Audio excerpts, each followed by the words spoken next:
Todo esto lo sabemos también gracias a la alquimia, que intenta reproducir el proceso de creación a través de un producto que llaman piedra filosofal, en los que se recoge rocío, por lo que ya habíamos explicado anteriormente. Incluso dicen los textos clásicos de alquimia que el rocío hay que guardarlo en el interior de la tierra para que conserve sus propiedades.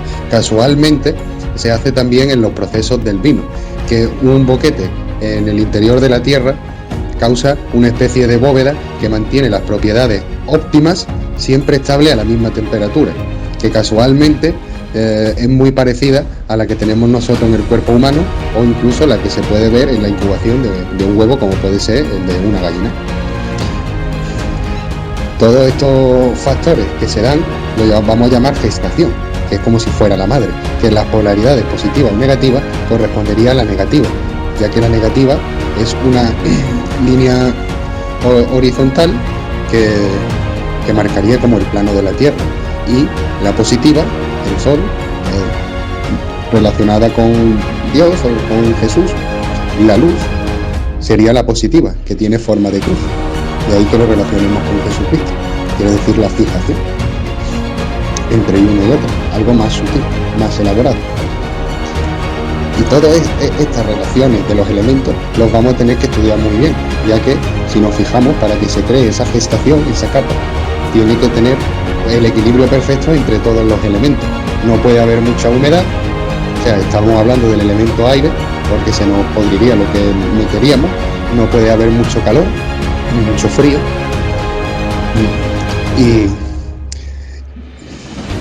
Y en general, y esto también lo podemos ver en la religión, en las distintas formas de representarlo.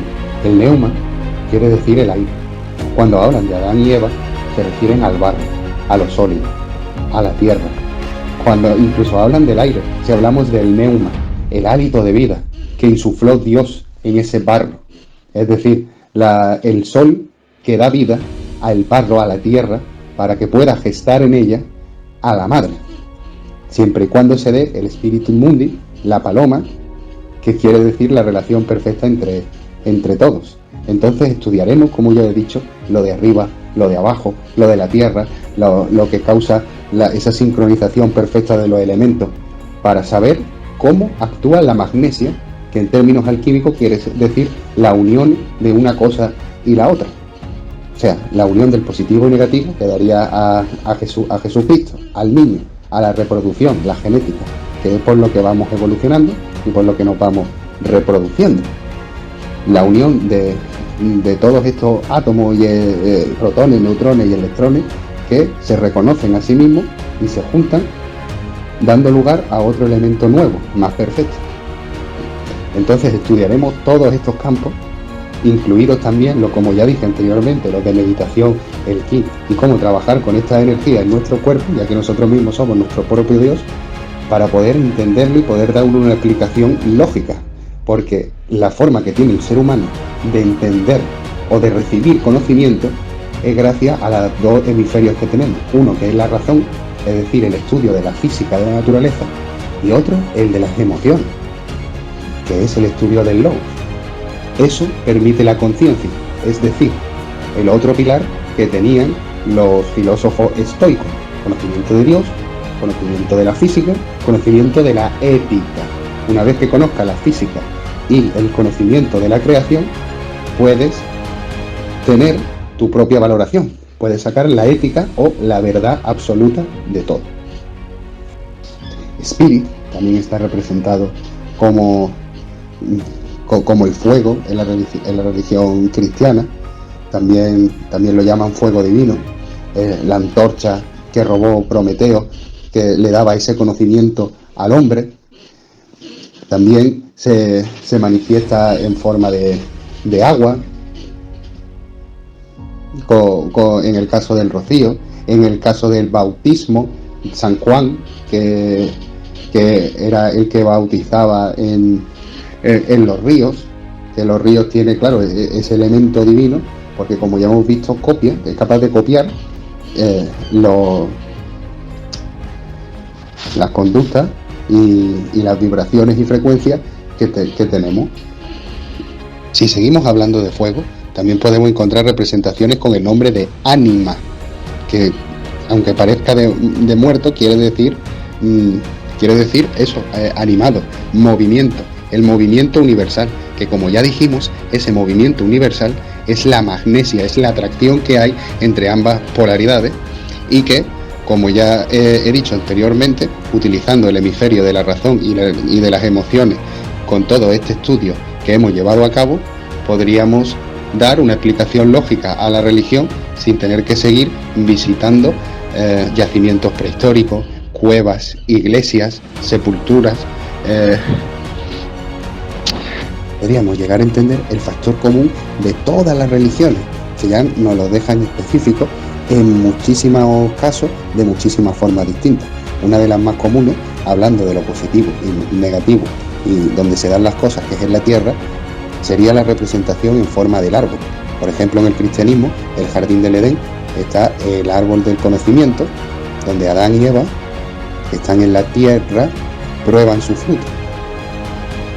Ese árbol del conocimiento se va a ver en cualquier tipo de religión, ya sea incluso en la de Oriente o Occidente, porque si no, solo hay que ver a Buda, que llegó a su despertar de la conciencia en un árbol, que fue el árbol de la higuera, el famoso árbol celta, el famoso árbol del jardín de la Hespérida, de los griegos, donde Hércules quería coger esa manzana, la del conocimiento, que le otorgaba la inmortalidad, que eso es un símil a lo que da la piedra filosofal, que es salud, virtud, riqueza, porque transmuta en oro, entre otras, y no voy a seguir por esos parámetros porque no acabaríamos nunca.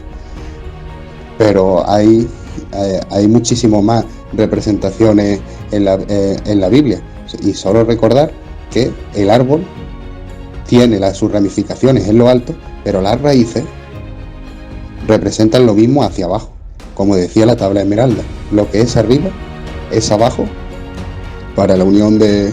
Bueno, ya no me acuerdo bien lo que decía, pero era como algo glorioso para la unión de la virtud, o no me acuerdo bien. Que, como ya he dicho, representa las distintas ramificaciones que tenemos en el cerebro, las distintas redes neuronales, divísese como si fueran las ramificaciones del árbol o incluso las raíces. Y además que se dividen por lo mismo, por los dos hemisferios, uno que es el de la razón y otro que es totalmente distinto, pero que te da la misma explicación de otra forma, que son las emociones, que gracias a eso hemos podido rescatar todo este conocimiento porque lo teníamos en nuestro patrimonio. Simplemente había que relacionarlo con la razón, que es la física, con la parte emocional, que es la del logos, la creación, o de Dios, es decir, lo que nos han querido transmitir los antiguos, que de la forma del lenguaje no podían, porque todavía no podían comunicarse. Y también tenemos el elemento tierra, no solo en Adán y Eva en forma de barro, sino que la Biblia también hace mención a esto como el maná, que es el alimento que deja caer Dios del cielo mediante el rocío, como ya vimos anteriormente, que hace referencia al rocío que cae del cielo, que deja una especie de pan. El maná en la Biblia está representado como el pan que Dios hace caer mediante el rocío. Entonces ya tenemos el elemento sólido. En la mitología griega se conoce como el néctar y la ambrosía de los dioses, que es como ese árbol de conocimiento que daba la inmortalidad. El yin y el yang, que representa la unión de lo positivo y negativo, que, como ya vimos, la creación, al ser gestación, vino todo de una sola cosa. Por lo tanto, el polo positivo y el polo negativo tuvo que separarse para volverse a unir, dando el conocimiento. Ese proceso de unión o de volverse a unir, o como conocen los alquimistas, de magnesia, ha de darse cuando pasa por todas las etapas, que por eso son 4 las estaciones del año, son 4 los procesos que pasa uno por la vida: primavera, verano, otoño, invierno. Son 4 los elementos que van interfiriendo según lo de arriba y lo de abajo en las distintas estaciones, que no cambian. Son leyes inamovibles y universales por las que se rige ese movimiento universal, que es la combinación de cada una de ellas. una conciencia pura, y encontrado también de nuevo en forma de aire en distintas religiones, bueno, religiones no, porque las orientales no se están consideradas religiones, pero sí podemos hablar filosofías. Aparte del yin y el yang, el ki, el chi, el ruá, y podríamos estar hasta mañana diciendo y exponiendo lo mismo con nombres diferentes. Todos estos comportamientos y formas de proceder en la que los elementos buscan ser o tener las mismas propiedades de una misma cosa, de tal forma que ni sea frío ni calor, ni húmedo ni seco, ni tierra ni aire. La cantidad perfecta de cada una de ellas, que es lo que habíamos dicho, que en el rocío hace que la humedad es igual al aire y al agua. Provoca otra cosa distinta. Y este mismo formato se tiene en todo el universo. De hecho, nosotros venimos de un círculo, de una mitosis, de una protección, que habíamos dicho que era la madre. Y entonces hay que pensar el universo como una capa que lo protege, y esa protección son las leyes universales que provocan en la magnesia ese estado de buscar la perfección de una misma cosa a través del semejante. De ahí viene la palabra semántica, semilla, el germen de vida. Y entonces pues hace que el universo tenga unas capas por lo alto, al igual que habíamos dicho que en los procesos de fermentación de los barriles hay que ponerlo en una bodega. ¿Qué es lo que tiene la bodega? Aire, oxígeno, en las capas más altas.